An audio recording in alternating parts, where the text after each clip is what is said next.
So by the time this video goes live, it would have been announced that Donald Trump has won the presidency in the United States for the second time, and he's going to be the 47th president of the United States. Now, obviously on the channel, we talk a lot about investing, and so I want to delve into what this potentially means for the markets and potentially your investments moving forward now that we know that he is the president-elect. And in order to do this, I think what we need to do is kind of examine what he's done in the past, the kind of things that he introduced back in 2017 when he first became the US president, and see how a continuation of those types of policies will impact the market. Now, when he became president in 2017, there were a few things that he introduced. He was very, very well known for his tax cuts. And as you know, Trump is a business guy. He made his fortune in business. So one of the first things that he did is he gave a cut in corporation tax. Now, back then, corporation tax in the United States was 35%. And he reduced it to come in line more with the way other nations tax corporation tax and brought it down to 21%, which is a huge reduction, 14% reduction in corporation tax. Now, the idea behind that was when you give companies more money, they can invest it, they can, use it to hire more people, just use it generally just to grow their business. And I think we did see during that period of time that the economy and the markets for sure did very, very well under Trump in his first term.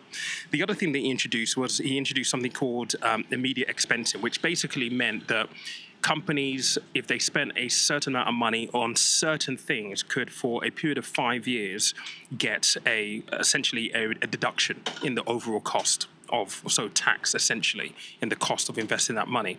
And what that meant was companies could literally assign money to invest in equipment and infrastructure, which again are all things that help companies grow and therefore helps the economy grow as well. Those are just two things that he did on the corporation front. But more interestingly, for middle America, normal Americans, he actually introduced tax reductions as well.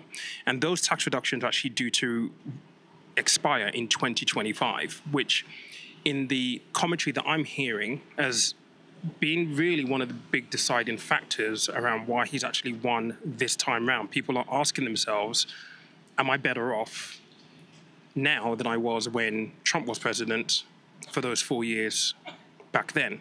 And the reality is, even though the global economy has changed, we have COVID, we've had inflation as a byproduct of all of this stuff, I think in the wider picture, that question of am I better off is a resounding no for most Americans. And so as we look at what a Trump presidency might look like for the second time round and a potential continuation of these policies, this is what we know, or at least think he's going to do, because these are things that have been spoken about. So he's spoken about further reducing corporation tax. Now, currently 21%, potentially reducing it down to 19%. So again, giving companies the ability to use their capital, invest a little bit more, grow their business, and therefore impact and grow the economy. Now, one of the issues that you potentially have with that, which is a downside, is the fact that if you look back over the period between 2017 and 2022, when he was president, what you did see during that time was companies doing a lot of share buybacks, which is good if you're an investor, not a problem at all. But, some people would argue, should it be used for more employment, offering more pay rises, so on and so forth? One of the things that I think is also a question that needs to be asked around this is, if you give tax cuts to businesses, and especially in environments where you've had inflation, does this give the companies the ability to price gouge? And I think that is a legitimate question, because I think we have seen that.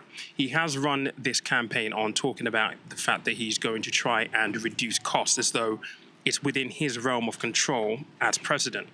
As you probably know, and you can figure out straight away, is that companies typically don't like cutting costs. If costs go up because of inflation, well, that is the new price. It is very unlikely that they're going to reduce that cost now and therefore impact their profitability. So the question will become, if you introduce further corporation tax cuts, how do you prevent these companies from price gouging and really profiteering off of circumstances, making it harder for lower middle-income households in America to be able to compete with what is already a large disparity in the wealth distribution in the United States. Another thing that he's spoken about here is the fact that he wants to introduce tariffs. But the issue with tariffs is that it has an inflationary risk. So the company that is importing goods, sending goods into America, isn't the one going to pay those tariffs. It's the companies that are importing those goods. So therefore, as the company pays more because of the tariffs, that's going to be passed down to consumers. So that has an inflationary measure. The question is going to be, and this leads on to the other point that I was going to make, which is perhaps something we're going to see, is his tax reductions for working Americans that expires in 2025. Now that we know that he is president-elect, he is likely going to extend that even further. We know that any reduction that he introduces for corporations, he wants to make that permanent now. So will he make the reductions for middle America, for everyday working people in America, will he extend it or make it permanent? We don't know just yet. But in the question of tariffs, will the impact of potentially having those tax reductions made permanent or extended, will that outweigh any potential increase in costs on a head-by-head per capita basis for any tariffs and inflationary impact that might actually have to everyday Americans day to day? That we don't know. It's quite a broad question. We're going to have to see how that pans out when he's in office and as it unfolds. But we know that those are some of the policies that he's running on right now.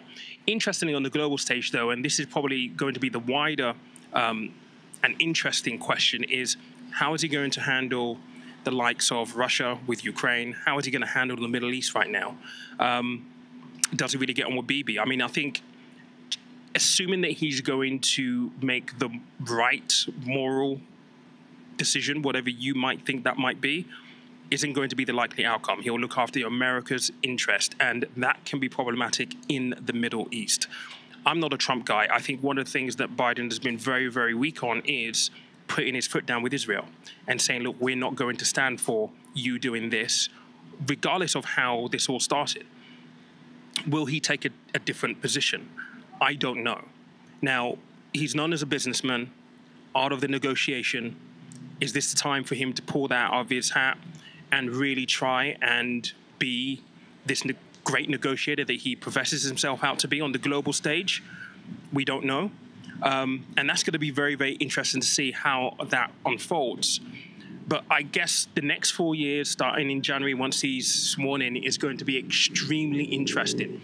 But to wrap this up in a kind of like neat little bow, I would expect that his presidency is going to be positive for the markets because ultimately, he is a business guy. He understands how business works. He made his fortune in business, and he knows how important businesses are to the wider economy. And within that same question and that same statement that I've just made right there, I'm also conscious of the duality of capitalism and the fact that in America especially, the wealth divide between the haves and the have-not has never been bigger. The potential risk that you have there when we talk about perhaps income inequality is, will his presidency do anything to help the middle class with social mobility? You might have more money in your pocket, but in a tangible way, yes or no? $20 is still more money in your pocket. But $200, $400, $500 is meaningful. So how is he going to, I guess, square that hole? I mean, is he even going to be thinking about that? I don't know. But the duality of capitalism for sure is going to be under the spotlight, I suppose, in the next 4 or 5 years. One of the reasons why you need to be investing if you're not. You absolutely need to be investing if you're not, because if you are an investor, you have the ability to actually benefit from all of the stuff that we've just spoken about. One thing we do know for sure is that we'll see energy, certain parts of energy, we'll see a boom there. We'll see a boom in certain sectors in the investment space. So do you have a diversified portfolio? Are you investing in a diversified way? I'd love to know what you think in the comments down below. Are you surprised that he's won this election? Did you expect him to win on a landslide? I'm not going to lie. I am very, very surprised that he's won. Almost feels like the world's gone a little bit mad, but that's just me. But I'd love to know what you think. And yeah, are you investing? What do you hope this will do for your investments? Catch you in a bit. Cheers. dropping buckets. Yeah, like it's nothing. In the kitchen chopping onions. Yeah, tears falling down. Underdog is finally overcoming. 'Cause I'm